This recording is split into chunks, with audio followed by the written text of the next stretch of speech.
What up, guys? It's your boy, Wild Busy Baby, and I am here to react to the 2020 Hell in a Cell pay-per-view. And right away, it was a clean sweep for your boy, Wild Busy Baby. The 4 matches I predicted in my predictions video, I got 4 of them right. All 4. Man, that feels good. There was a story of 3 Hell in a Cell matches tonight. We had one Hell in a Cell match that told a great, riveting story that honestly toward the end brought me to tears. I was getting choked up. That was a great story that Roman and Jay were telling. It was very personal, and if you notice, they didn't really get too violent. Like, they were still showing respect toward each other, even though they were in Hell in a Cell, even though it was I Quit. There was still a degree of decorum and respect between the two. And that was very apparent throughout the contest. And then Roman choked out Jimmy after, once again, for the second pay-per-view in a row, Roman has incapacitated Jay to the point to where he couldn't move. And that really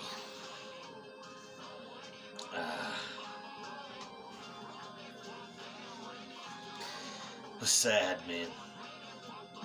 You know, Roman was brought to tears. Roman was crying. Like, that felt very, very authentic, that whole exchange at the end. And it took Roman choking out Jay's brother, Jimmy, for him to say, "I quit." That was a great, great match. Give that 4 out of 5 stars. And then we had The Miz taking away the briefcase away from Otis. I'm so happy he took it away. Otis had no business whatsoever on this planet or any other holding that damn briefcase. And it's where it belongs, with the A-lister, with the sensei of awesomeness, Mike the Miz Mizanin. The Miz is the money in the bank, and I'm so happy. But one thing I thought was a blunder was Elias facing Jeff Hardy again. I don't like that feud. You know, not only is Jeff Hardy a better wrestler, he's a better musician too. Alright? And that's no comparison. His band Pyroxygen is way better than any fucking thing that Elias is going to give you on a record. It wasn't really much of a match, and then at the end, Jeff Hardy busted one of his guitars, well, one of Elias's guitars, over Elias. And he got a sweet song of victory via a disqualification. Yeah, that feud cannot end soon enough. You know, I used to really like Elias, but he's just kind of lost his shine for me a little bit, if I'm being completely honest. Jeff deserves a lot better, especially for a pay-per-view. You know, I still remember that match Jeff Hardy had back at Money in the Bank on the pre-show with Cesaro. That was a great match, especially compared to what we got tonight. That was bullshit. I'm going to give that a 0. That's a dud rating for me.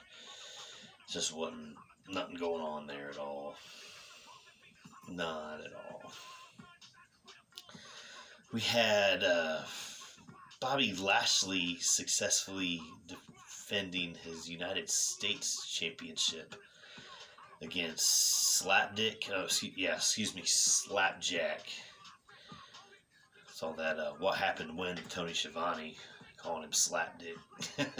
I mean, he is a Slapdick. He's the only guy out of the group that I don't know his actual identity. We all know T-Bar is Donovan Dijak, or Donovan Dijakovic, whatever you want to call him.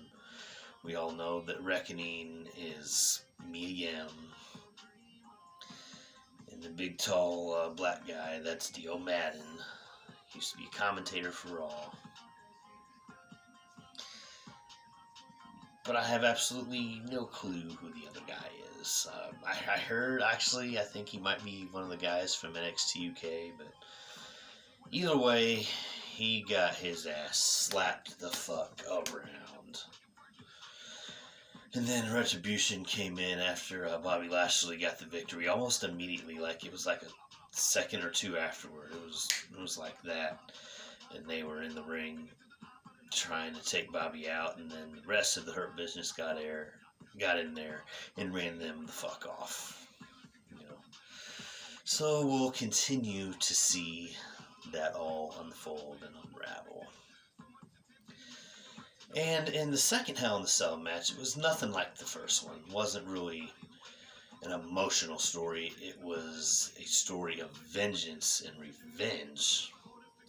But it was also a match of a lot of innovative stuff going on. One thing right away that I'd never seen was a table being set up, like kind of on a slant.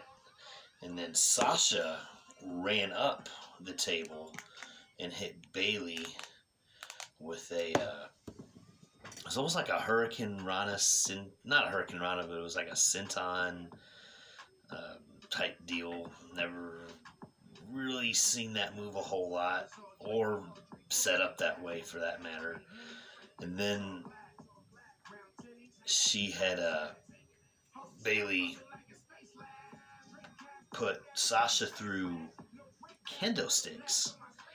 She laced them in between the fencing and the steps, and she threw Sasha's body right through the kendo sticks. I never seen nothing like that before. That was quite creative. And then Sasha Banks kind of summoned her inner Chris Benoit and pulled out that crossface at the end with the chair, and then she was using her leg and her foot, and she was just stomping the chair like profusely. And we have a new SmackDown Women's Champion. The Boss, Sasha Banks, is the new champion, my friend. It really is boss time now. Bayley, you had a great reign. 13 months. But it is all over now. And finally, we have a new WWE champion. The Viper, Randy Orton, has finally dethroned Drew McIntyre.